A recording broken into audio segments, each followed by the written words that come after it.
2장 1절의 첫 번째 단어는 그러므로입니다. 그러므로라고 하는 것은 어떤 얘기가 나오면 어떤 결론을 내리는 장면이죠. 베드로서 전서 1장에 보면은 하나님 아버지께서 우리를 다시 태어나게 하셨다. 그래서 우리를 거듭나게 하셔서 아들이 되게 만드셨죠. 두 번째, 예수 그리스도 아들님께서는 우리를 구속하셨다. 핏값을 주고 우리를 값을 주고 사셨다. 구속에 대해서 얘기가 나오고, 세 번째, 성령님께서는 우리를 거룩히 구별하셨다. 성별하셨다. 이렇게 되어 있습니다. 그 결과 우리는 당연히 마땅히 이제 하나님의 거룩한 자녀가 됐으니 거룩하게 살라. 이렇게 말씀하시면서 그러므로 이제는 당연히 옛 삶을 버리고 이제 마땅히 하나님의 자녀로서 어떻게 성장해 가야 하는지 이것을 보여주는 내용이 베드로전서 2장입니다. 자, 그래서 우리는 첫 번째 우리가 지녀야 될 그 표식, 그리스도인으로서 갖고 있어야 될 특징을 한번 살펴보고, 그 다음에 주께서 우리에게 베풀어 주신 큰 축복, 그 중에서도 우리의 신분이 어떻게 변화됐는지 우리가 확인하고 그 신분에 걸맞는 그러한 삶을 우리가 살아가야 되겠다. 이것이 오늘 하나님 말씀의 핵심입니다. 자, 그리스도인이 된 다음에 첫 번째 표식이 있습니다. 우선 앞부분에 하나님의 구원을 진정으로 받은 사람들은 다음과 같은 표식을 지니게 되며 동시에 다음과 같은 복이 주어집니다. 말씀의 거울에 비춰보고 스스로를 점검해 보십시오. 하나님의 말씀을 거울이라고 야고보서에서 말씀을 하셨죠. 우리는 늘 말씀의 거울에 우리 자신을 비춰봐서 말씀과 내 자신이 차이가 난다면 당연히 내가 빨리 회개하고 빨리 고쳐서 하나님의 말씀에 일치하는, 부합하는 그러한 삶으로 우리가 바뀌어야 되겠죠. 요즘에는 모르겠습니다만은, 왜냐하면 그리스도인들도 하도 타협도 잘하고 자유화도 되고 해서 뭐 그리스도인이라고 해서 세상 사람과 겉으로 드러나는 차이가 있을까? 미국의 근본주의자들은 딱 차이가 나요. 왜? 그 사람들은 보면 특히 이제 여자분들은 긴 치마에 아무리 봐도 구식 같아. 저 사람 좀 이상한데 싶으면 전부 다 이제 킹잼 성경 쓰는 독립침례교회 다니는 사람들이에요. 옛날에 우리 조선시대에 보면은 왜 검은 치마에 하얀 저고리 딱 하면은 조선 여자잖아요. 일본 여자하고 달리, 그렇죠? 예, 그런 것처럼 딱 외적으로 표시가 날 정도로 누가 봐도 좀 구식으로 입습니다, 옷을. 예, 그런 아주 보수적으로 입는 게 이제 특징이고, 머리도 길고 등등등. 남자들도 좀 보면, 우리나라에도 여기 보면은 몰몬교 딱 선교사들 보면 알잖아요. 그냥 걸어가는 표식서부터 딱 표가 나죠. 그렇죠? 예, 좋은 쪽으로 하여간 표가 나야 되는, 나쁜 쪽으로 표가 나든 표가 나게 마련인데, 과거에 우리나라에서는요, 예수 믿었다. 그걸 어떤 표로 증명하느냐. 소위 말하는 주초를 해결했다. 무슨 말인지 알아들으셨나요? 술, 담배죠. 주, 초. 그래서 줄여가지고, 당신 주초 해결한 거야? 그러면, 예, 저는 예수 믿고 술, 담배 끊었습니다. 그러면 이제 그 사람은 진짜 예수 믿는 거고, 아직 못 끊었는데요. 그럼 넌 아직 아니야. 그걸로 기준으로 삼았었어요. 옛날에는. 왜? 남자들이 거의 다 술, 담배를 하는데 예수 믿고 났더니 기도해서 딱 술, 담배를 끊었다. 그럼 새 사람 됐다. 이렇게 이제 겉으로 드러난 것으로 판단을 했었죠. 물론 그게 그래도 의미 있는 거죠. 그게 가장 사람에게 그 어떤 그 속박, 자기를 그 노예화시켜서 거기에 거의 끌려당기던 사람이 술, 담배를 딱 해결했다. 예수님 믿고. 그러면 정말 이 거듭났을 가능성이 상당히 많은 거죠. 자, 성경적으로는 뭐냐? 오늘 보니까 세 가지가 있는데, 첫 번째는 뭐냐? 옛 생활의 제절로부터 결정적으로 돌아섰느냐?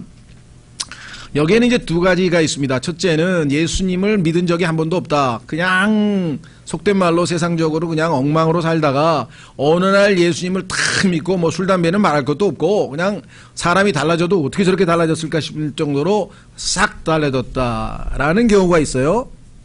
근데 이제 문제는 어렸을 때부터 계속 교회를 다녔기 때문에 교회 문화에 젖어서 이 사람이 정말 무슨 특별히 악한 일을 하거나 뭐 못된 일을 하거나 누가 봐도 그런 일을 한 적이 없기 때문에 어느 순간 거듭나긴 거듭났는데 외형적인 행동이나 뭐 어투나 뭐 달라진 게 거의 없어요. 그렇죠? 이런 케이스가 있어요. 그래서 우리가 좀 조심스러운데요. 여기에는 이제 전혀 예수님을 안 믿던 사람이 제대로 변화됐을 때 어떤 모습을 보이느냐, 이게 이제 1차적으로 대상이고요. 어렸을 때부터 교회 다니신 분들이 이제 물어보면 그래요. 언젠지는 모르지만 그냥 왔다 갔다 교회 생활을 한 20년 하다가 어느 순간에 정말 마음에 내가 진짜 믿었다. 그게 어느 순간에 있었겠죠. 그렇죠? 난 전혀 그런 적이 없다. 50년 동안 항상 똑같았다. 그러면 그건 좀 이상하죠. 예. 그런 분은 얘기를 하더라고요. 솔직하게. 뭐라고 얘기해? 나는 하나님을 아직도 아버지라고 못 불러요. 하나님의 아들의 생명이 없는데 어떻게 아버지라고 부르겠어요? 성경에 보니까 예수 그리스도 아들의 영이 우리 안에 들어올 때만 하나님을 자연스럽게 아버지라고 부를 수 있다라고 했거든요. 그렇죠? 얼마나 솔직한 고백이에요. 교회는 50년 다녔는데 저는 아버지 소리가 안 나옵니다. 예, 참 은연중에 자기 자신을 고백하는 거죠. 자, 첫 번째, 옛 생활의 죄들로부터 결정적으로 돌아서. 첫 번째 여기 나와 있는 것 2장 1절에 보니까요. 악의와 모든 교활함과 위선과 시기와 모든 비방하는 말을 버렸다 그랬습니다. 어떤 아이가 저희 아버지 확실하게 거듭났습니다. 그래? 왜 그래? 우리 아버지가요. 목수신데요. 옛날에는 못을 박다가 손톱을 내리 찍으면요. 하면서 막 욕이 그냥 입에 담지 못할 욕이 나왔거든요. 근데 엊그저께 딱 내리셔서 주여 도우소서 하면 입에서 내리쳤는데 주여가 나왔어요. 이게 확실하게 구원받았어요. 의미 있는 말이죠. 그렇죠? 옛날 같았으면 주여가 안 나고 딴 소리 갔을 텐데. 예. 어쨌거나 하여간 뭔가 옛 삶의 정리가 있었다. 데살로니가 사람들은 어땠는가 한번 보겠습니다. 데살로니가전서 1장 9절에 보니까 이 사람들은 우상을 섬기던 사람들이었어요. 그래서 그거 싹 갖다가 불태워버렸어요. 우상. 예, 데살로니가전서 1장에 보시면 사람마다 다르겠죠. 예. 데살로니가전서 1장 9절. 데살로니가전서 1장 9절에 보면 이들이 확실하게 거듭난 하나님의 자녀라고 하는 표식을 가지고 있었는데 그것은 뭐냐. 죄송합니다. 9절. 그들이 직접 우리에 관하여 보여주되 우리가 어떤 식으로 너희에게 들어갔는지 또 너희가 어떻게 여기 나와 있네요. 너희가 어떻게 우상들을 버리고 하나님께로 돌아와 살아계시고 참되신 하나님을 섬기며. 우상들을 섬기던 사람들이 살아계시고 참되신 하나님을 섬겼다. 돈을 섬기던 사람이 살아계시고 참되신 하나님을 섬겼다. 권력을 우상으로 섬기던 사람이 살아계시고 참되신 하나님을 섬겼다. 그 무언지 모르지만 자신의 마음에 가장 1순위에 그게 돈이 됐든 명예가 됐든 권력이 됐든 아니면 쾌락이 됐든 뭐가 됐든 자신의 마음을 1번으로 차지하고 있던 것을 내던지고 예수 그리스도를 자신의 마음에 제 1순위에 놓았다. 확실하게 거듭난 거죠. 그렇죠? 예. 자, 그래서 우리는 분명히 새로운 창조물이 되었다라고 하는 뭔가 내적인 증거를 가지고 있어야 돼요. 로마서 8장 16절에는 우리 안에서 성령께서 우리가 하나님의 자녀인 것을 증거해 준다. 뭔지 모르지만 나는 하나님을 아버지라고도 부를 수 있고, 왜? 양자의 영이 내 안에 있으니까, 아들의 영이 있으니까, 그리고 내 안에 계신 성령께서 내가 하나님의 자녀인 것을 확실하게 나에게 확신을 주셨다. 뭐가 있든지 간에. 자, 고린도후서 5장 17절을 찾지 않겠습니다. 그 유명한 뭡니까? 새로운 창조물이라. 이전 것은 지나갔으니 보라 새 것이 되었도다. 그래서 뭔가 달라졌다. 그렇죠? 뭔가 달라졌다라고 하는 그런 표식이 우리에게는 있어야 합니다. 수많은 간증들 어떻습니까, 여러분들? 예. 보통 간증은 예수님 믿기 전에는 이렇게 살았었는데 예수님 믿고는 이렇게 됐습니다. 사도 바울도 3번인가 사도행전에도 간증을 했었죠. 예. 그러니까 예수님을 믿기는 믿었는데 믿기 전과 믿은 후와 아무런 차이가 없다. 그냥 똑같더라. 그냥 교회만 다닌다라는. 그럼 뭔가 좀 이상한 거죠. 그렇죠? 내적인 변화가 없다. 예수님은 뭐라고 말씀하셨어요? 성령으로 태어난 그 거듭남에 대해서, 다시 태어남에 대해서. 바람이 불기는 부는데 바람 부는 건 느끼겠어. 그런데 어디서 와서 어디로 부는지는 하여간 잘 모르지만 그래도 뭔가 바람 부는 걸 알겠다 이거죠. 성령의 역사가 내 안에 뭔가 나를 변화시켰다. 그것이 마음의 평안이든 아니면 그것이 기쁨이든 아니면 그것이 예수님을 믿는 형제에 대한 참 어떤 사랑의 마음이 일어났던 뭔지는 모르지만 뭔가가 분명히 표식이 있었다고 하는 것이죠. 그런 걸 한 개도 될 수가 없다. 그러면 다시 스스로 examine yourself. 검토해보라. 정말 그리스도께서 너희 안에 계신지 점검해보라고 하신 말씀대로 확인을 해보시는 것이 좋겠죠. 자, 그래서 첫 번째는 과거 청산. 그렇죠? 예. 우리가 일제시대 때 이 과거 청산이 잘 안 돼가지고 아주 그 이후에도 계속 하여간 발목을 붙잡고 있는 여러 가지가 있는데요. 자, 두 번째. 하나님의 말씀에 대한 지속적인 갈망. 자, 뭐 자녀를 키워보신 분들은 여기서 뭐 너무나 상식적인 거니까 다 아시겠죠? 왜 그렇습니까? 애가 태어났는데 젖을 안 먹는다. 그러면 그건 뭔가 이상한 거잖아요. 그렇죠. 아이의 이 젖을 먹고자 하는, 또 뭐 우유로 키웠으면 우유를 먹고자 하는 그 갈망은 이 세상의 어떤 것보다도 아주 집요하죠. 안 주면 배고프면 그냥 뭐 굉장하게 울어댑니다. 그렇죠? 예. 근데 만약에 여러분들이 배고픔을 못 느끼고 있다.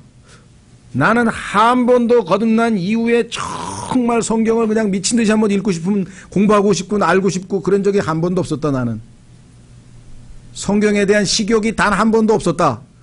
그것도 뭔가 이게 생명이 있는 거 맞아? 영적인 생명이 내 안에 들어왔는데 나는 한 번도 영적인 갈망이 없었다. 하나님에 대한 갈망, 말씀에 대한 갈망이 없었다. 이것도 점검 대상이네. 그렇죠? 이것도 확인 대상이에요. 과거에는 제가요, 정말 막 말씀을 너무너무 사모하고 너무너무 그랬는데 지금은요, 제가 요즘 식욕이 없어요. 그럼 이제 병든 거지, 그거는. 한때는 그랬는데 요즘은 아니다. 아유, 성경 공부를 들어도 그렇고 시시하고 설교를 들어도 그렇고 그게 그거고 이건 병든 거예요. 네, 병든 사람이 약을 먹고 빨리 나야 되고 아예 난 한 번도 그런 적이 없다. 이러면 이거 정말 맞는가 한번 확인해 봐야겠죠. 자, 마태복음 4장 4절. 왜냐? 우리가 주님으로부터 받은 생명은 영적인 생명이기 때문에 하나님의 모든 말씀으로 살아야 됩니다. 아이들이 얼마나 아주 그냥 허기에 그냥 조금만 배고파도 금방 울어제끼죠. 예. 마태복음 4장 4절. 그분께서 응답하여 이르시되 기록된 바 사람이 빵으로만 살 것이 아니요 하나님 입에서 나오는 모든 말씀으로 살 것이라 하였느니라 하시더라. 예수님 믿기 전에는요, 정말 성경 읽어보려고 나 한 대여섯 번 결심했는데 중학교 때도 피니까 그냥 낳고 하는데 정말 질렸어요 제가. 그렇죠? 예. 그 다음에 또 고등학교 때 가서 또 이 영어 성경 또 공짜로 기도원에서 줘서 또 한번 읽어보려고 시도했는데 아이고 그냥 낳고 오다가 또 질려가지고 그래서 성경이 너무나 힘들고 읽기도 지루하고 그 누구 말 맞다나 그냥 하얀 거는 종이고 까만 거는 잉크였는데 예수님 믿고 났더니 아이고 이 성경이 정말 이렇게 놀라운 책인 줄 알고 그냥 뭐 꿀송이가처럼 달다 그랬는데 그 말이 이제 무슨 말인지 좀 알겠습니다. 너무너무 말씀이 제가 아주 참 재밌고요. 성경 읽는 게 그렇게 재밌는 줄 몰랐어요. 뭐 이런 간증들이 너무 많아요. 성경에 대한 자세만 딱 봐도 금방 알아요. 그러니까 왜냐면 영이 살아있으니까 영이요 생명인 말씀들이 나에게 와닿는 거죠. 영이 죽어있는 사람은 성경처럼 재미없는 책이 어디 있어요. 재미없는 거는 말할 것도 없고 보니까 막 기분 나쁜 얘기가 많이 써있잖아. 모두가 다 죄인이라는 얘기서부터 시작해가지고 뭐 지옥에 간다는 얘기서부터 시작해가지고 영 아닌 아닌 내용들이 너무 많죠. 근데 그것들이 내 마음에 와닿았다. 그러면 100% 거듭난 거예요. 그 사람 하나님 말씀이 내 마음에 콱콱 와닿았더라. 그러면 뭐 점검할 필요도 없어요. 살아있는 거예요. 살아있는 거죠. 자, 그래서 우리는 말씀에 대한 지속적인 갈망이 우리에게 있는가 없는가, 이것이 우리에게는 아주 중요한 두 번째 지표가 된다. 자, 그래서 본문을 읽고 세 번째로 넘어가겠습니다. 오늘 본문은 뭐라고 써 있느냐? 베드로전서 왜 우리가 읽느냐 하면요, 이게 변개가 돼 있어서 확인 좀 하느라 그렇습니다. 굉장히 중요한 구절인데요. 1절은 금방 읽었어요. 옛생활 청산. 두 번째는 표식이 뭐냐? 새로 태어난 아기들로서 말씀의 순수한 젖을 사모하라. 이것은 너희가 그 젖으로 말미암아 성장하게 하려 함이라. 어린아이는 젖을 먹으면요, 얼마 있다 보면 다 큽니다. 얼마 있으면 돌진하고 얼마 있으면 뭐 24개월 되고 36개월 되고 뭐 얼마 있다 보면 유치원 가고 다 커요. 잘만 먹으면. 그렇죠? 두 가지만 하면 돼요. 먹고 자고 먹고 자고. 그리스도인들도 성경 잘 배우고 안식하고 쉬고 영어 평안하고 그러다 보면 어느 정도 성장해요. 그렇죠? 성장해 가면서 이제 점점 그 이외의 다른 그리스도인들의 특징을 갖게 되겠죠. 자, 우선 여기에 보니까 새로 태어난 아기들로서 그랬는데요. 뭐 아기들처럼 이게 as라고 하는 게 이게 이제 로서냐 처럼이냐 이거는 이제 또 번역상의 문제니까 좀 놔두고 말씀의 순수한 젖 성경은 분명히 말씀했습니다. 말씀의 순수한 젖. 근데 이것을 신령한 젖이라고 했어요. 신령한 젖.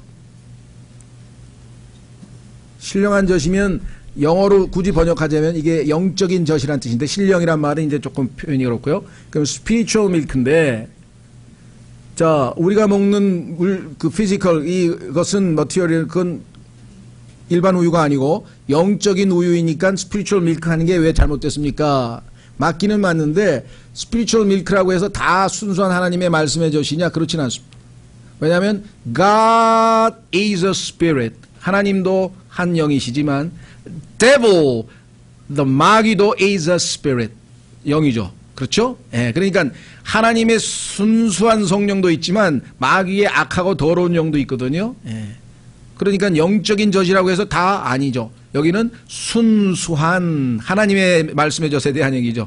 그런데 그걸 싹 삭제시키고 그냥 신령한 젖이라고 해버리면 굉장히 위험스럽다. 그렇죠? 두 번째, 이것은 너희가 그 젖으로 말미암아 성장하게 하려 함이라. 왜 젖을 먹습니까? 생명이 있으니까. 생명이 붙어 있으니까 그냥 먹어야죠. 생명은 먹어야지 삽니다. 먹어야죠. 그러면 성장하죠. 그런데 여기에서 너희가 그 젖으로 말미암아 구원에 이르도록 성장하게 하려 함이라. 그래서 구원에 이르도록이란 말을 성경에다가 첨가시켜놨어요. 일반 엉터리 성서들에서. 아니 구원을 받은 게 뭐예요? 내가 지금 거듭났잖아요. 생명이 있다는 얘기가 뭐예요? 구원을 받았으니까 생명이 있는 건데 구원이 이르도록 자라라고? 그럼 구원이 무슨 점진적인 현상인가? 구원이라고 하는 것은 단적으로 한순간에 예수님을 영접하는 순간에 죽었던 영이 살아나고 그렇죠? 내 안에 성령께서 들어오시고 예수 그리스도께서 나에게 영을 주신 생명, 영원한 생명이 내 안에 들어온 것인데 그것이 이제 거듭남이고 그것이 구원이고 그래서 이제 말씀의 저주로 자라나야 되는데 구원에 이르도록이라고 하는 unto the salvation 하나님이 하시도 않은 단어 3개를 집어넣어버리면요 교리가 뒤바뀌는 것이에요. 2단 중에서 상이단 최고 상이단 교리가 뭐냐? 여기 나와 있는 바로 이 성경을 뜯어 고친 사람들이 가지고 있는 것이에요. 뭐냐? 구원을 하나님이 거저주시는 선물이 아니라 구원을 노력해서 쟁취하고 자기가 노력해서 얻어내고자 하는 그렇죠? 무슨 말 이해가 되시겠어요? 카톨릭 신부님은 아니죠. 약간 카톨릭에 계신 그 일종의 수사라 그래가지고 브라더라고 해서 이제 수도사죠. 수도사를 한 분 만났어요. 아는 분인데 제가 일부러 살짝 물어봤어요. I'm saved. 나는 구원 받으셨는데 혹시 구원 받으셨나요? 그랬더니 예, 개신교도들은 자기들이 구원 받았다고 굉장히 너무 이렇게 의시되는 것 같은데요. 성경에는 분명히 구원에 이르도록 자라라고 성경에 써 있습니다. 그래서 제가 베드로전서 2장 2절 말씀입니까? 그랬더니 잘 알고 계시네요. 그래서 내가 제 성경에는 그렇게 안 돼 있습니다. 딱 펴서 보여줬어요. 구원에 이르도록이라고 써 있는 거는 부패된 성경입니다. 죄송합니다, 수사님. 그 논쟁은 더 이상 못했죠. 왜? 기분 나빠하니까. 벌써부터 얼굴이 불그락불그락 하니까 괜히 싸워봐요. 진짜 성경을 잘 읽으시면 구원 받고 나서 성장하는 거지 구원에 이르도록 성장하는 것은 없습니다. 치명적인 내용이죠. 예. 자, 그래서 우리는 세 번째로 가겠습니다. 세 번째는 뭐냐? 경배. 하나님 앞에 나아갑니다. 이제 하나님께 가까이 다가갑니다. 3절 보니까 너희가 주께서 은혜로우신 것을 맛보았으면 그리하라. 한번 맛보신 분들은 하나님의 말씀에 대해서 점점 더 갈망을 갖게 마련이고요. 4절 참으로 사람들에게는 거부당하였으나 하나님께는 선정받은 돌 곧 보배로우신 산돌이신 그분께 어떻게 하라고요? 나와. 그분께 나아오는 거예요. 경배하러 나아옵니다. 예수님은 리빙스톤이라고 써있네요. 산돌. 우리는 라이블리 스톤, 뭐라고 돼 있나요? 이거는 우리는 5절에 살아있는 돌이라고 번역했나? 예, 우리는 살아있는이라고 했네요. 차이가 좀 애매모호하죠. 산돌, 살아있는 돌. 둘 다 약간 살긴 살아있는데 뭔가 리빙스톤은 영어로 예수님의 이름이고 우리는 라이블리 스톤이에요. 그러니까 이제 죽어 있다가 생기를 받아가지고 이제 어떻게 보면은 소생된 그런 뉘앙스 같아. 예수님은 항상 살아계신 돌이었고, 그렇죠. 그래서 약간의 예수님은 the Son of God, 대문자죠. 하나님의 아들. 우리는 소문자로 하나님의 아들들. 밀접한 관계가 있기는 있는데 똑같은 건 아니야. 예수님은 living stone, 우리는 lively stone인데 번역은 산돌, 살아있는 돌. 우리는 이제 굳이 구별하자면 그렇게 구별했어. 그렇죠? 예. 우리는 그냥 원래는 살아있는 돌이 아니었죠. 죽어있는 돌이었죠. 그렇죠? 예. 하나의 돌, 인간을 하나의 돌이라고 이름 붙인 사람이 많죠. 예. 유명한 아인슈타인도 독일어로 a stone이에요. a stone. 근데 그 돌은 살아있는 돌이 아니죠. 우리는 살아있는 돌이 됐어. lively stone. 예수님의 생명을 받아가지고 이제는 산돌이신 예수님과 동일한 퀄리티를 지닌 채 그분 위에 세워져서 돌과 돌이 쌓여지고 돌과 돌이 쌓여지고 그래서 여기에 나와 있는 뭐라 했습니까? spiritual house. 영적 집이라고 되어 있네요. 돌과 돌을 계속 쌓으면 spiritual house. 영적인 집이 지어지는데 이 영적인 집을 교회라 그래요. 보이지 아니하는 영적인 집이 교회입니다. 예배당 건물이 교회가 아니고 물론 예배당 건물을 교회당이라고 써도 괜찮아요. 그러나 성경에서 말씀할 때에는 이 살아있는 유기체로서의 살아있는 생명체로서의 교회를 얘기해요. 예수님도 산돌, 우리도 살아있는 돌, 돌들이 세워져서 집이 만들어져 건축되죠. 예수님께서 I will build my church. 근데 그 church가 뭐예요? 여기에 써 있잖아요. 5절에. 영적 집, spiritual house. 5절에 너희도 살아있는 돈들로서 영적 집으로 건축되고 이렇게 돼 있죠. 그러니까 우리가 하나님 앞에 나오는 자예요. 나오는 자. 그래서 여기 보시면 우리의 삶이 예수 그리스도께 드려지는 삶인가, 항상 예수 그리스도께를 섬기는 삶인가, 그건 내가 그리스도인으로서의 표식을 지니고 있는 거예요. 그 누구를 섬기는 것이 아니라. 그래서 거기에 나와 있는 고린도전서 세 번째 보시면 로마서 12장 1절에 우리의 몸을 산 희생물로 주님께 드린다라고 하는 헌신이 나와 있고 고린도전서 6장 20절에는 우리가 살아있을 때 이 우리의 영과 몸으로 주님을 섬긴다. 이것이 표식이죠. 자, 이와 같이 우리의 삶이 첫째는 죄들로부터 돌아서고 말씀에 대한 지속적인 갈망과 더불어서 주님께 자주 경배하러 나아가서 하나님 앞에과의 교제하는 드려지는 헌신의 삶이 있다. 그러면 그 사람은 그리스도인이 분명한 것이겠죠. 자, 뒤이어서 우리가 이제 하나님께서 우리에게 베푸신 축복에 대해서 첫 번째 우리가 지금 금방 살펴봤습니다. 그것은 뭐냐? 하나님의 집에 소속되게 되었다. 주님의 몸된 교회의 지체가 되었다. 그렇죠? 자, 에베소서 2장 확인해 보겠습니다. 에베소서 2장 21절. 여러분과 저의 변화된 모습입니다. 에베소서 2장 21절.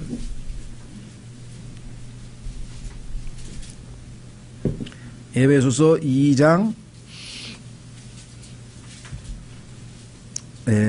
19절서부터 보겠습니다. 19절. 하우스, 스피리추얼 하우스, 영적인 집인데요. 그 집은 단순한 건물일 뿐만 영적으로 세워지는 건물일 뿐만 아니라 가족 관계로 이루어져 있죠. 그래서 집안이라는 표현을 썼어요. household. 에베소서 2장 19절. 그러므로 이제 너희는 더 이상 낯선 자와 외국인이 아니요. 과거 예수님을 믿기 전에는 하나님 보시기에 우리는 낯선 자와 외국인, 하나님의 왕 백성하고는 거리가 먼 사람이었는데 이제는 아니죠. 예수님 덕분에 오직 성도들과 더불어 동료 시민이요. 우리는 이제 동료 시민이요. 그 다음에 하나님의 집안에 속한 자들이며 또 사도들과 대언자들의 기초 위에 세워진 자들이니라. 예수 그리스도께서 친히 으뜸 모퉁이 돌이 되시나니. 예수님께서 새로운 건물, 영적인 집을 세우는데 예수님이 모퉁이 돌이고 우리는 이제 그 위에 세워지는 살아있는 돌들로서 각 지체죠. 자, 21절.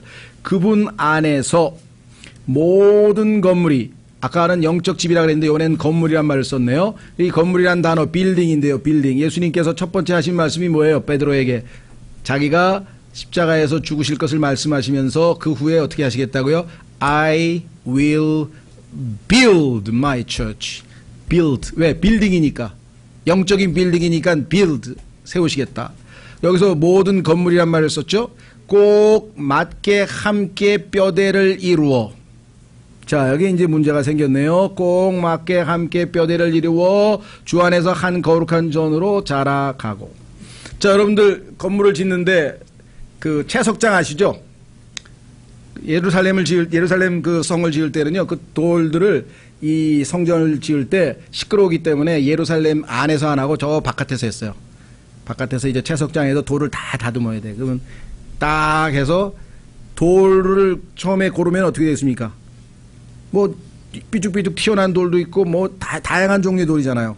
그럼 그거를 그 뭐죠? 이 끌로 쳐가지고 다 반반하게 만들죠. 그 다음에 빼바로 싹 갈아가지고 똑같은 규격으로 해야 갖다가 붙여서 딱 그렇죠. 그러면 제일 처음에 놓인 것은 모퉁이 돌은 예수 그리스도야. 그럼 예수 그리스도가 똑같은 모습으로 계속 만들어내야 돼. 그게 갖다가 해야 돼. 그렇죠. 그래서 거기에서 그 돌들끼리 딱 해가지고 서로 부딪히지 아니하고 잘 붙어서 하나의 건축물로 지어져 가려면 이 교회 안에서 여러분과 여러분 옆에 앉아 있는 사람하고 얼마나 많은 부딪힘과 마모와 고통이 있어야 되겠어요. 그렇죠? 그런데 여러분들은 그 하나님께서 지금 작업을 하시는데 계속 비명을 지르는 거야. 계속 비명을. 힘들다고. 상황을 보면 힘들어요. 그렇죠? 그러나 우리는 그분의 작품이라 그랬잖아요. 우리를 지금 예수 그리스도처럼 만들어가고 계시고 옆 사람도 예수 그리스도처럼 만들어가는데 부딪혀서 마모가 돼서 잘 다듬어지려면은 옆에 있는 사람들이 꼭 필요하다 이 말이에요. 그렇죠? 그런데 우리는 자꾸 피하려고 그래. 나하고 잘 맞는 사람하고만 따로 지내네. 편안하게. 조금이라도 불편한 사람하고는 자꾸 기피하려고 그러는데요. 그게 영적 성장이 안 이루어지는 거예요. 왜냐하면 성숙이라고 하는 것은 나하고 잘 맞지 않는 사람과 잘 어울릴 수 있는 능력이거든. 그렇죠?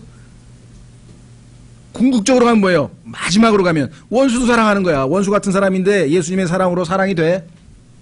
궁극적으로 가면 마지막 순간에 예수님처럼 되려면 사랑이 완성이잖아요. 끝에 가서 처음에 믿음서부터 시작해가지고 베드로후서에 보면은 그 맨 마지막에 뭐예요? charity.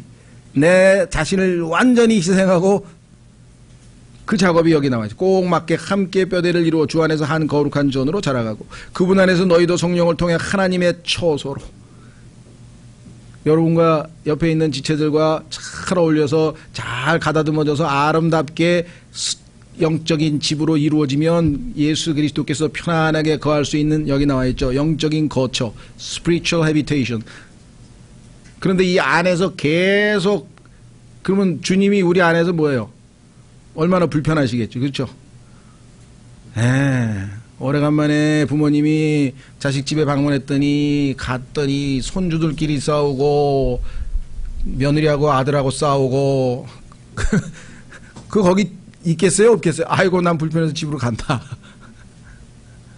교회도 마찬가지잖아요. 그죠? 그럴 거 아니겠어요? 여기 나와 있잖아요. 성령을 통해 하나님의 처소로 함께 세워져 있느니라. 첫 번째 우리에게 주신 축복은 뭐냐면요. 하나님의 집안에 소속되어졌다고 하는 사실이에요. 하나님의 집안에. 그런데 그 하나님의 집은 진리의 기둥과 터라고 디모데전서 3장에서 얘기했어요. 이 하나님의 집안은 거짓말이 안 통해. 오직 진리만이 항상 오르신 하나님의 기준에 의해서 아름답게 조화를 이루는 그러한 집이야. 영적인 집. 우리가 바로 이 놀라운 가문의 새로운 가문의 영광이죠. 네. 진짜 가문의 영광이야. 이 안에 들어와서 하나님의 권속이 되었다. 이것이 여러분과 제가 지니고 있는 첫 번째 신분의 변화입니다. 교만이 아니라 자긍심을 가져야 돼요. 아, 내가 하나님의 집안에 받아들여졌구나. 나를 사랑하시는 예수님 덕분에 이 예수님이 하나님의 유일한 아들이셨는데 이제 하나님께서 많은 아들들을 얻고 싶으셔서 그 미랄, 하늘의 미랄 되신 예수님이 십자가의 땅에 떨어져서 오시고 이제 내가 그 열매로서 거두어져서 이제는 하나님께서 예수님 덕분에 나를 아들로 받아주셨구나. 그렇게 된 거예요. 그러니까 하나님의 아들이라는 신분으로 새로운 가문에서 어떻게 해요? 그 가문의 전통에 알맞게 하나님의 가문의 집안 분위기에 어울리는 스타일로 여러분이 사셔야 된다 이 말. 그렇죠? 그래서 부지런히 성경을 봐야 돼. 이 집안에는요, 이게 하나님의 가문의 집안에는 이대로 해. 이것이 기준이야. 항상 이것이 기준이야. 예수님도 뭐라고 물어보시면 기록되었으되, 바울도 물어보면 읽어보지 못하였느냐. 내 생각에는 말이야. 그러니까 말이지. 필요 없어요 그런 거. 기록되었으되 읽어보지 못하였느냐. 기록되었으되 그 얘기만 나오면 이 집안 사람들은 다 아멘. 그래도 저는 조금 생각이 다르거든요. 그런 말이 없어. 그냥 아멘. 성경에 써 있는데 이렇게 아멘. 성경에 이렇게 내 생각에는 없어. 요즘의 세상이 어떤 세상인데 그 옛날 2000년 전 책 그대로 하시려고 그래요? 그런 말도 안 해. 예, 그건 좀 이상한 잘못된 거죠. 예. 이 성경 말고 이미 변개된 성경을 들고 있는 사람들은 내 성경엔 그렇게 안 돼 있다. 네. 내 성경에는요, 여자 집사도 있거든요. 제 성경에는 집사의 아내라고 돼 있는데요. 여집사 있대. 여집사로 만들었어. 막 만들어내. 없는데 막 만들어내. 예? 자, 그래서 우리는 첫 번째, 집안이 바뀌었다 이게. 신분이 바뀌었다 이게. 두 번째, 엄청난 신분의 변화를 겪었는데 그것은 제사장이 됐어요. 옛날에는 제사장이 아무나 되는 게 그렇죠? 이 제사장으로 임명됐다. 여기 지금 계시록 1장 6절에 보니까요, 제사장뿐만 아니라 왕으로도 임명됐는데 여기는 지금 그 왕 얘기는 없으니까 일단 그래도 한번 확인해 보겠습니다. 여러분이 신분이 어떻게 바뀌었는지. 예수님께서 여러분과 저를 왕과 제사장으로 만드셨는데 왕은 나중에 주님이 오실 때 될 거고 제사장은 지금부터 해야 될 일이니까 지금 할부터 현재 우리가 누리게 될 신분만 지금 베드로전서에 써 있고 계시록에는 앞으로 우리가 누릴 것까지 써 있네요. 계시록 1장 5절 또 신실한 증인이시요 죽은 자들 중에서 처음 나신 분이시며 땅의 왕들의 통치자이신 예수 그리스도로부터 은혜와 평강이 너희에게 있기를 원하노라. 어디 갔어? 6절이네요. 예, 6절. 우리를 사랑하사 자신의 피로 우리의 죄들에서 우리를 씻으시고 6절. 하나님 즉 자신의 아버지를 위해 우리를 왕과 제사장으로 삼으신 분께 그분께 영광과 통치가 영원 무궁토록 있기를 원하노라. 아멘. 여기 보시니까 우리를 왕과 제사장으로 삼으셨다. 이렇게 되어 있네요. 그렇죠? 그래서 성경에 보니까 제사장은요, 하나님과 죄인 사이를 연결시켜 주는데 언제든지 하나님 앞에 나아가서 죄인들을 대변하는데 오늘날 우리는 무엇을 하나님께 바치느냐. 구약시대에는요, 짐승을 바쳤어요. 짐승. 어떤 사람이 죄를 졌다. 제사장님, 왜? 죄를 졌는데요? 그래? 그럼 뭐 가져와? 양 가져왔어요. 그래? 양에다 손 얹어. 손 얹었어. 양은 살아있어. 순수한 양이야. 죄가 없어. 그런데 나는 죄를 졌어. 손을 얹었어. 내 죄가 양에게 전가가 돼. 그럼 양은 지금 뭐예요? 나를 대신해서 죄인이 된 거야. 그래서 이 속죄 헌물을 하나님 앞에 바쳐. 죽였어. 왜? 내가 죽어야 되는데 죄값은 사망이니까. 양이 죽었어. 그래서 양을 불태웠어. 그럼 하나님께서 보시고 내 죄가 용서된 것으로 하나님이 쳐주신다. 이 말. 이것이 구약의 제사였는데 이것을 대신해 주는 사람이 누구냐? 제사장이에요. 그러니까 제사장은 항상 헌물을, 제물을, 희생물을 하나님 앞에 바치는 역할을 하는데 우리는 지금 이러한 짐승을 바치는 게 아니라 영적인 희생물을 바친다 그랬대요. 영적인 희생물. 그럼 하나님이 보시는 영적인 희생물이 뭐냐? 성경에 보니까 적어도 몇 가지가 있는데 첫째는 우리가 사람에게 복음을 전해서 구원받은 혼을 하나님께 바칠 때 성경에서 영적인 헌물이 된다고 했고, 두 번째, 여러분과 제가 입술로 하나님 앞에 찬양의 희생. 자, 이걸 한번 찾아보겠습니다. 히브리서 13장 5절. 여러분과 제가 매일매일 무릎 꿇고 하나님 앞에 하나님 감사합니다. 하나님 감사합니다 하는 순간마다 여러분과 저는 제사장의 역할을 하고 있는 것이죠. 히브리서 13장 5절 15절 히브리서 13장 15절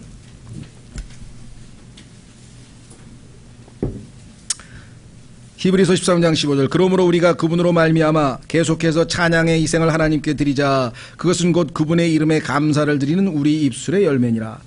찬양이라고 하는 것은 반드시 노래로만 될 필요는 없습니다. 이렇게 찬송은 이제 노래로 만들어진 찬양의 내용이 들어있겠죠. 그러나 우리가 입술로 하나님 찬양할 때 하나님 이러이러해서 감사합니다. 그죠? 네, 가족을 주셔서 감사합니다. 다닐 수 있는 교회를 주셔서 감사합니다. 매일 읽을 수 있는 성경을 주셔서 감사합니다. 네, 오늘 같은 경우 이제 비를 주셔서 감사합니다. 뭐가 됐든지 간에 하나님께서 우리에게 해주신 그것에 대해서 끊임없이 감사를 드리게 되는데 그것을 하나님께서는 희생물로 받으셔서 기뻐하신다. 구약시대에는 하나님께서 냄새를 맡으신다 그랬거든요. 그 재물이 타는, 그 고기 타는 냄새를 맡으시고 하나님께서 기뻐하신다 그랬는데 이제는 그 희생을 기뻐하신다 그랬죠. 16절 보세요. 오직 선을 행하는 것과 나누어 주는 것을 잊지 말라. 하나님께서는 이 같은 희생을 매우 기뻐하느니라. 그러면 여기 희생이 세 종류가 나와 있어요. 우리가 하나님께 드릴 수 있는 영적 희생은 첫 번째 감사한다, 두 번째 여기 나와 있는 것 선을 행한다, 세 번째 나누어 준다. 그렇죠.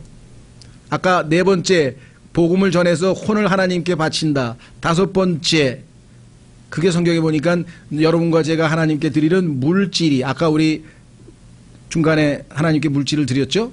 그 여러분이 하나님께 제사장으로서의 역할을 감당하시도록 드린 것이에요. 한번 확인해 보겠습니다. 빌립보서.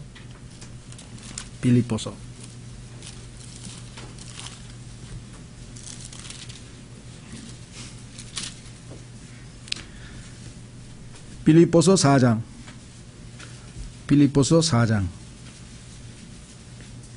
바울에게 헌금을 했습니다. 사람들이, 빌립보 교회 사람들이. 그래서 바울은 그것을 받았습니다. 그래서 감사하다 이렇게 얘기를 했는데 그 감사한 이유가 이렇게 되어 있네요. 17절 나는 선물을 바라지 아니하며 오직 너희 회개장부에 넘치게 될 열매를 바라노라. 내가 너희가 나에게 보낸 그 헌금으로 인해서 매우 기쁜데 그것이 받아서 기쁜 게 아니라 그것으로 인해서 하나님께서 너희에게 상 주실 것을 생각하니까 기쁘다 이 말이에요. 왜? 너희가 하나님 앞에 훌륭한 일을 해서 나도 기쁘긴 하지만 그거보다 나를 더 기쁘게 하는 것은 너희가 그 한 희생으로 인해서 하나님께서 기뻐서 너희에게 상 주실 것을 생각하니까 내가 더 기쁘다. 여러분 어떠세요? 놀랍죠? 야, 여기 써 있잖아요. 뭐라고 돼 있어요? 18절 오직 내게는 모든 것이 있고 또 풍부하니라. 에바브로디도 편에 너희가 보낸 것들을 내가 받았으므로 내가 풍족한데, 보내줘서 풍족한데 이것은 달콤한 냄새의 향기요 받으실 만한 희생물이며 하나님을 매우 기쁘게 한 것이니라. 내가 받아서 기쁜 게 아니라 하나님께서 너희가 드린 그 희생으로 인해서 그 냄새를 흠양하시면서 기뻐하실 것을 생각하니까 기쁘다 이 말이에요. 왜? 달콤한 냄새의 향기요. 구약시대에 그 희생물이 타오르면서 고기가 번제단에서 타오르면서 하나님께 향기가 올라갔듯이 이것도 하나님 앞에는 향기롭게. 아까 여러분들은 냄새를 못 맡으셨죠? 헌금 바구니 돌 때 냄새 못 맡았잖아요. 나는 맡았거든. 왜? 믿음으로. 여기 이거 기구절 딱 떠오르면서 지금 맡고 계시네. 지금 냄새를 맡고 계셔.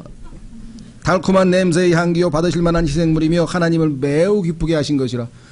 여러분들도 헌금 드릴 때마다 이 구절이 딱 떠오르면 그냥 너무 기뻐. 야, 이거 얼마 안 되는 이거를 하나님께서 기쁨으로 받으신다? 그렇죠. 그 헌금 낼 때는 기쁨으로 내셔야 돼요. 어떡하지? 낼까? 말할까? 에이 모르겠다. 어떤 사람은 그런데요. 밤낮 헌금 낼 때마다 자기는 시험에 빠지는데 낼까 말까? 에이 모르겠다. 그래서 내가 이 구절을 잘 읽어보세요. 아니 지금 하나님이 기뻐하실 판인데 뭘 그렇죠. 예, 액수는 상관없어요. 하나님께서는 여러분이 마음이 담긴 그 선물을 기쁨으로 받으십니다. 이 구절을 읽고 나니까 헌금하는데 아무런 액수가 됐든 뭐가 됐든 일단 얼마를 하나님이 기뻐하신다는 생각이 내 마음에 얼마나 큰 기쁨을 주는지. 그렇죠. 예, 그래서 이게 영적인, 우리는 이게 물질인데요. 그런데 하나님 이걸 영적인, 왜? 우리의 마음을 받으시니까 이걸 영적인 희생물로 치시겠다고요. 성경에 썼다니까요. 자, 그래서 우리가 하나님께 제사장으로 임명을 받았다. 그리고 그 역할을 지금 하고 있다. 많은 사람들은 착각을 하고 있는 것 같아요. 이제 종교개혁 그 주간이 오면은 종교개혁자들이 모든 사람이 제사장이고 카톨릭 사제, 신부만 제사장이 아니다. 그래서 위대한 만인 제사장의 교리를 회복했다. 이건 굉장히 큰 업적인데요. 문제는 뭐냐면 그 만인 제사장이 해야 될 이 하나님께 희생물을 하나도 안 드리고 신분만 자랑하면 뭐하냐 이 말이에요. 나도 제사장이야. 그렇죠? 구약의 그 카톨릭의 그 신부님들만 제사장이 아니고 그 사제, 프리스트란 말이 제사장이란 말인데 그걸 또 우리나라에서는 번역을 사제라고 해서 사제만 제사장이 아니고 나도 제사장이라니까 여기 성경에 써 있잖아. 그러면서 이제 막 자랑스럽게 생각하는데 그건 좋아요. 그 신분의 변화만 확인하면 뭐해? 그 제사장이 마땅히 해야 될 책무는 하나도 안 해. 그럼 그 제사장이 되는 게 무슨 의미가 있냐 이 말이에요. 그렇죠? 신분의 변화를 확인했거든. 그 신분에 걸맞는 삶을 살자 이것이죠. 세 번째는 뭐냐? 예수님의 세대로 선정됐다. 구절을 한번 보겠습니다. 예수님의 세대는 뭐냐? 성경에 보니까는요. 세대가 두 종류밖에 없어요. 성경에는. 하나는 예수님의 세대고 하나는 아담의 세대들인데요. 자, 확인해 보겠습니다. 오늘 본문의 9절에 보시면 분명히 이렇게 써 있네요. 베드로 전서 2장 9절. 그러나 너희는 선정된 세대요. 자, 여기 선정이라고 하는 표현이 chosen이죠. 그러나 너희는 선정된 세대요. chosen generation. 예. 아담의 세대들은 어떤 제너레이션이냐? chosen이 아니야. 하나님이 선정하신 세대가 아니라 그냥 남자 여자가 사랑해서 결혼했더니 그냥 났어. 그렇죠? 하나님이 초우선한 게 아니야. 자기들끼리 좋아서 낳았어. 제너레이션, 아담의 제너레이션. 그 다음에 죽었어. 그 다음 세대 또 낳았어. 그래서 generations of 아담. 아담의 세대들. 그렇죠? 태어났어. 살다가 자식 낳았어. 죽었어. 그렇죠? 그게 아담의 세대들의 반복되는 거야.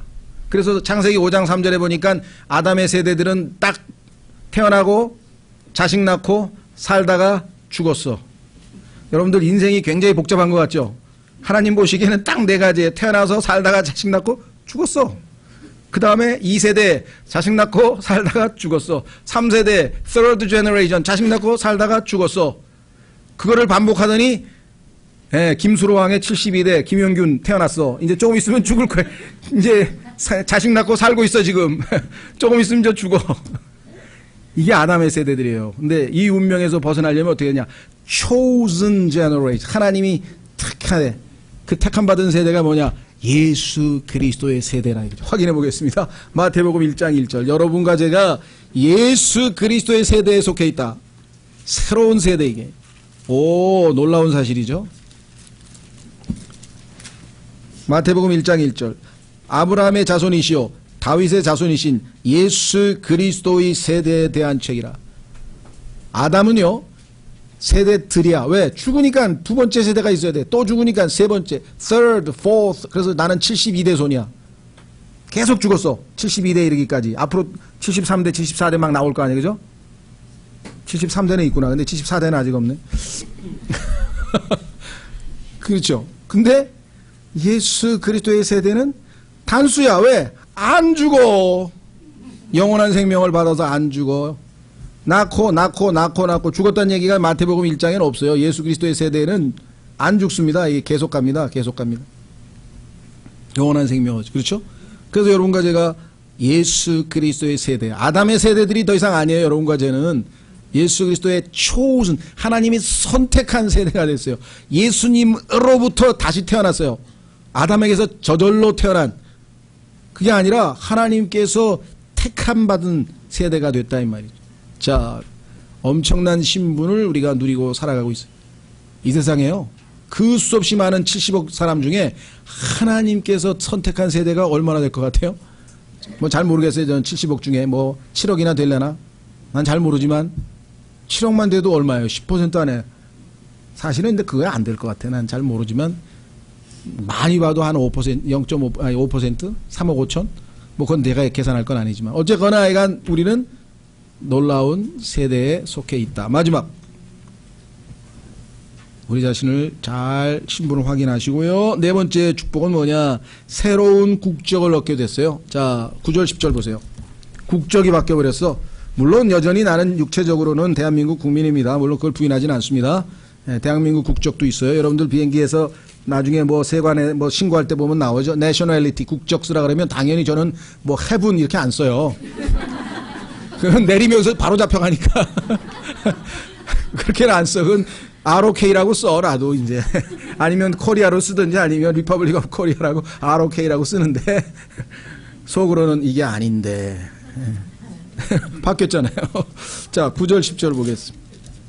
자, 금방 우리 본 에베소서, 죄송합니다. 베드로전서 2장 9절 10절에 보니까 어떻게 됐는가. 그러나 너희가 선정된 세대의 왕가의 제사장이요 거룩한 민족이요. Holy Nation이야. Korean Nation이 아니고 코리안 민족이 아니고 Holy Nation이고 Peculiar People이야. 일반 백성이 아니고 일반 평범한 사람이 아니고 특별한 백성이니 이것은 너희를 어둠에서 불러내어 자신의 놀라운 빛으로 들어가게 하신 분에 대한 찬양을 너희가 전하게 하려 하며 지나간 때에는 백성이 아니었으나 이제는 하나님의 백성이요 소속이 하늘나라로 바뀌었네요. Heavenly Kingdom. 디모데후서 4장에 보니까 Heavenly Kingdom에 속해 있게 되었습니다.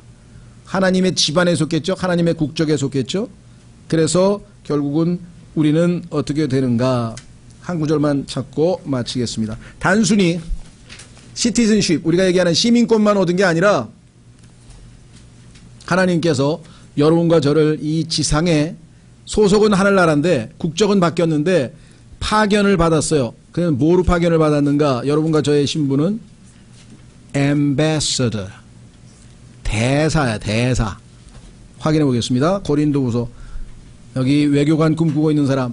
외교관이요. 외무고시 붙었어요. 5급 외시 공무원 됐습니다. 조금 이따 영사 나갔어요. 조금 이따 뭐 나가고 뭐 백날 해봐야 맨 마지막에 이제 나이 60 가에 돼서 50대 후반 되면은요. 대사 딱 2번 해요. 대사 2번 하면 딱 정년퇴직이에요. 딱 기회가 2번밖에 없어요. 네, 대사 2번. 그 인생 끝나는 거예요. 그렇죠? 네. 그래서 뭐 미주 대사만 하면 대단한 거고요. 주 아프리카, 대한민국 콩고, 주 콩고, 대한민국 대사, 뭐 시에라레온 대사, 뭐 이름도 없는 그런 데 가서도 다 대사합니다. 아프리카 가서도. 어쨌거나 이건 대사 2번 하는데 우리는 어떻게 되느냐? 대사 2번이 뭐야? 그 사람 기껏해야 3번 하면 3년이거든요? 6년 또는 4년, 짧으면. 2년째도 있고 3년째도 있어요. 우리는 제가 81년도에 대사가 됐는데 아직도 대사야, 난. 30년이 넘었는데 아직도 대사야. 고린도후서 5장. 고린도후서 5장. 예. 20절. 그런즉 하나님께서 우리를 통해 너희에게 간청하시는 것과 같이 이제 우리가 그리스도를 위한 대사가 되어 대사라고 하는 것은 뭐냐면 국가를 대신해서 국가를 대표해서 그리스도를 대신하여 너희에게 간구하노니 너희가 하나님과 화해하라. 자, 대사라고 하는 것은요. 그 나라를 이익을 대변하는데 모든 것을 거는 사람이에요. 내가 주미대사다 그러면은 미국에서 살고 있지만 대한민국의 국익을 위해서 살아. 미국 국익이 아니. 여러분들이 지금 예수 그리스도의 대사로서 하늘에 있는 왕국에 그렇죠. 하늘에 있는 왕국의 헤븐리 킹덤의 대사로 여기에 파견이 되어 있으면 하늘의 왕국의 이익을 위해 대변하기 위해서 이 땅에 여기서 존재하는 거예요.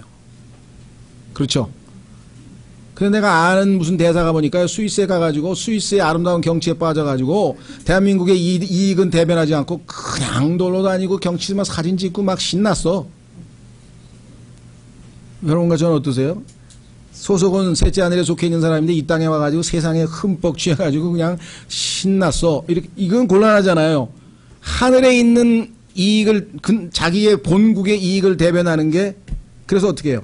대사는 항상 귀가 어디로 가 있어요? 본국의 명령을 기다리고 있습니다. 본국에서